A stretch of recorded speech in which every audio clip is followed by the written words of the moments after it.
मैं हूं अर्जिता मिश्रा और आप देख रहे हैं इंडिया पब्लिक खबर।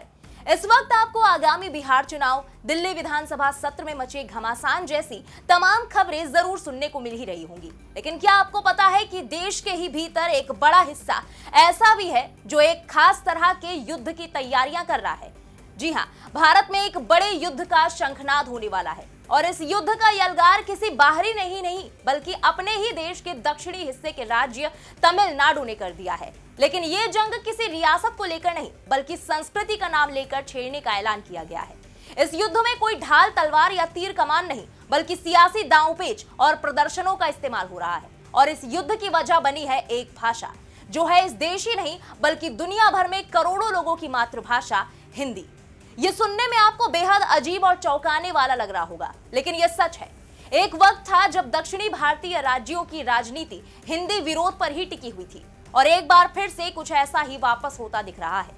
जिस भाषा को हम और आप अपने एक्सप्रेशंस का जरिया मानते हैं, अपनी सोच, अपने विचारों को दूसरों तक पहुंचाने के माध्यम के तौर पर जानते हैं, अब उस भाषा को लेकर देश के एक हिस्से में हालात यहां तक पहुंच गए हैं कि कभी सनातन तो कभी हिंदू धर्म को लेकर जहर उगलने वाले तमिलनाडु के सीएम एम.के. स्टालिन ने न सिर्फ केंद्र की सरकार के खिलाफ मोर्चा खोल दिया है बल्कि एक नए युद्ध के यलगार की भी घोषणा कर दी है। जी हां, देश के दक्षिणी हिस्से से भाषा को लेकर एक बार फिर से विवाद सामने आया है। इस बार विवाद शुरू हुआ है ट्राई लैंग्वेज को लेकर, यानी 3 भाषाओं का फॉर्मूला, जिस पर तमिलनाडु और केंद्र में आपस में जोरदार भिड़ंत शुरू हो चुकी है।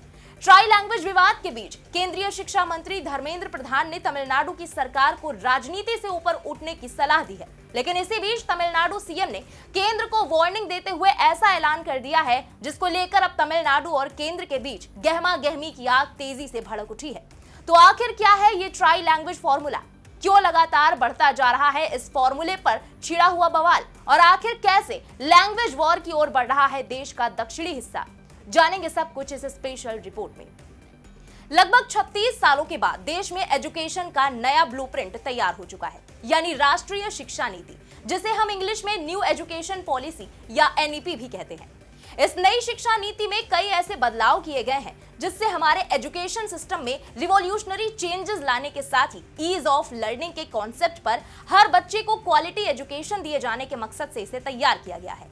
हालांकि सरकार जहां इस एजुकेशन पॉलिसी को सभी राज्यों में लागू करने के लिए कदम आगे बढ़ा चुकी है और हरियाणा जैसे कुछ राज्यों की तरफ से इस पर काम भी शुरू हो चुका है, तो वहीं इसी शिक्षा नीति के एक सबसे बड़े और अहम पॉइंट को लेकर देश के दक्षिणी राज्य तमिलनाडु में जबरदस्त विरोध की चिंगारी सुलग उठी है और यहाँ के सीएम एम.के. स्टालिन की तरफ से नए युद्ध की धमकी भी दे दी गई है। ये पॉइंट है त्रिभाषा सूत्र का, यानी ट्राई लैंग्वेज फॉर्मूला। तो पूरे विवाद को समझने से पहले जरूरी है यह जानना कि आखिर ये त्रिभाषा सूत्र क्या है। असल में एनईपी यानी कि नई शिक्षा नीति 2020 के तहत स्टूडेंट्स को 3 भाषाएं सीखनी होंगी, लेकिन किसी भी भाषा को अनिवार्य नहीं किया गया है। राज्यों और स्कूलों को यह तय करने की आजादी है कि वो कौन सी 3 भाषाएं पढ़ना चाहते हैं। इस फॉर्मूले के मुताबिक प्राइमरी क्लासेस यानी कि कक्षा 1 से 5 तक में पढ़ाई मातृभाषा या फिर स्थानीय भाषा में करने की सिफारिश की गई है। वहीं मिडिल क्लासेस यानी कक्षा 6 से लेकर 10 तक में 3 भाषाओं की पढ़ाई करना अनिवार्य होगा। वहीं गैर हिंदी भाषी राज्यों में जैसे कि तमिलनाडु में यह अंग्रेजी या एक आधुनिक भारतीय भाषा होगी। इसके अलावा सेकेंडरी सेक्शन यानी 11वीं और 12वीं में स्कूल चाहे तो विदेशी भाषा भी विकल्प के तौर पर दे सकते हैं। यहाँ बड़ी बात यह है कि 5वीं और जहां तक संभव हो सके 8वीं तक की क्लासेस की पढ़ाई मातृभाषा, स्थानीय या क्षेत्रीय भाषा में करने पर जोर दिया गया है। वहीं गैर हिंदी भाषी राज्यों में हिंदी दूसरी भाषा के रूप में पढ़ाई जा सकती है। साथ ही हिंदी भाषी राज्यों में दूसरी भाषा के रूप में कोई अन्य भारतीय भाषा जैसे कि तमिल, बंगाली, तेलुगु आदि भी हो सकती है। अब एक तरफ सरकार का मकसद जहां इसके जरिए हर बच्चे को उसकी मातृभाषा से ज्यादा जोड़ते हुए बाकी भाषाओं की भी प्रॉपर नॉलेज देना है, तो वहीं इसी एक मुद्दे पर तमिलनाडु सरकार ने केंद्र सरकार के खिलाफ जोरदार तरीके से विरोध करते हुए मोर्चाबंदी कर दी है। तमिलनाडु ने केंद्र और राज्य के बीच भाषा विवाद जोरों पर है। ये विवाद केंद्रीय शिक्षा मंत्री धर्मेंद्र प्रधान के एक बयान के बाद भड़का। उन्होंने पिछले हफ्ते वाराणसी में कहा था कि तमिलनाडु को भारतीय संविधान के अनुसार चलना होगा और 3 लैंग्वेज पॉलिसी कानून का हिस्सा है। जब तक तमिलनाडु 3 भाषाओं की नीति को स्वीकार नहीं करता, तब तक राज्य को केंद्र से शिक्षा संबंधित फंड नहीं मिलेगा। इसके बाद तमिलनाडु के मुख्यमंत्री एमके स्टालिन ने कहा कि तमिल लोग ब्लैकमेलिंग या धमकी सहन नहीं करेंगे। अगर राज्य को शिक्षा के फंड से वंचित किया गया तो केंद्र को तमिलों के मजबूत विरोध का सामना करना पड़ेगा। तो वहीं हिंदी को लेकर चल रहे विवाद के बीच मुख्यमंत्री एमके स्टालिन ने साफ किया कि राज्य एक और भाषा युद्ध के लिए तैयार है। एमके स्टालिन ने केंद्र पर राज्य में हिंदी थोपकर भाषा युद्ध का बीज बोने का आरोप लगाते हुए कहा कि हिंदी के वर्चस्व की अनुमति नहीं दी जाएगी। उन्होंने साफ किया कि राज्य किसी विशेष भाषा के खिलाफ नहीं है और किसी भी भाषा को सीखने की इच्छा रखने वाले किसी भी व्यक्ति के आड़े नहीं आएगा। लेकिन इसके साथ ही उन्होंने ये भी चेताते हुए कहा कि वो किसी अन्य भाषा को मातृभाषा तमिल पर हावी नहीं होने देंगे और ना ही उसे नष्ट करने की अनुमति देंगे। उनका कहना है कि तमिलनाडु तमिल और अंग्रेजी से संतुष्ट है और इस तरह तमिलनाडु सरकार केंद्र सरकार पर हिंदी थोपने का आरोप लगा रही है। मुख्यमंत्री स्टालिन ने कहा कि अगर केंद्र सरकार हिंदी थोपने की कोशिश करती है तो हम इसके खिलाफ पूरी तरह तैयार हैं। उन्होंने कहा कि तमिलनाडु सिर्फ तमिल और अंग्रेजी का पालन करेगा और हिंदी को थोपने की किसी भी कोशिश का विरोध करेगा। वहीं 1965 के हिंदी विरोधी आंदोलनों का एग्जाम्पल देते हुए स्टालिन ने कहा कि 1965 में द्रविड़ आंदोलन ने सफलतापूर्वक हिंदी थोपने का विरोध किया था। उन्होंने कहा कि वो किसी भी कीमत पर राज्य में नई शिक्षा नीति लागू नहीं करेंगे। साथ ही स्टालिन ने केंद्र पर शिक्षा का राजनीतिकरण करने और महत्वपूर्ण पैसा रोकने का आरोप लगाया। स्टालिन ने कहा कि हम 2000 करोड़ के लिए अपने अधिकारों को नहीं छोड़ सकते हैं। अगर ऐसा करते हैं तो तमिल समाज 2000 साल पीछे चला जाएगा। मुथुवेल करुणानिधि स्टालिन यानी एमके स्टालिन कभी ऐसा पाप नहीं करेंगे। उन्होंने कहा कि नई शिक्षा नीति सामाजिक न्याय को कमजोर करती है, ये तमिल भाषा को खतरे में डाल सकती है, ये सीधे तौर पर हमारे तमिल लोगों और तमिलनाडु के खिलाफ है। इससे हमारे बच्चों के भविष्य पर सीधा खतरा है। हम किसी भी भाषा का विरोध नहीं करते हैं, लेकिन हम हमेशा थोपने वाली हर भाषा का विरोध करेंगे। साथ ही स्टालिन ने स्पष्ट किया कि एनईपी का उनका विरोध केवल इसलिए नहीं है क्योंकि ये हिंदी को बढ़ावा देती है, बल्कि इसलिए है क्योंकि नीति छात्रों को स्कूलों से बाहर कर देती है। तो वहीं दूसरी तरफ ट्राई लैंग्वेज विवाद पर केंद्रीय शिक्षा मंत्री धर्मेंद्र प्रधान ने हाल ही में तमिलनाडु के सीएम एमके स्टालिन को एक चिट्ठी भी लिखी थी, जिसमें उन्होंने राज्य में हो रहे नेशनल एजुकेशन पॉलिसी यानी एनईपी के विरोध की कड़ी आलोचना की थी। उन्होंने लिखा कि किसी भी भाषा को थोपने का सवाल नहीं है, लेकिन विदेशी भाषाओं पर अत्यधिक निर्भरता खुद की भाषा को सीमित करती है। नई राष्ट्रीय शिक्षा नीति यानी एनईपी इसे ही ठीक करने का प्रयास कर रही है। एनईपी भाषाई स्वतंत्रता को कायम रखती है और ये सुनिश्चित करती है कि स्टूडेंट अपनी पसंद की भाषा सीखना जारी रखे। साथ ही धर्मेंद्र प्रधान ने अपने लेटर में मई 2022 में चेन्नई में पीएम मोदी के तमिल भाषा शाश्वत है ये बयान का जिक्र करते हुए लिखा कि मोदी सरकार तमिल संस्कृति और भाषा को वैश्विक स्तर पर बढ़ावा देने और लोकप्रिय बनाने के लिए पूरी तरह प्रतिबद्ध है। मैं अपील करता हूं कि शिक्षा का राजनीतिकरण ना करें।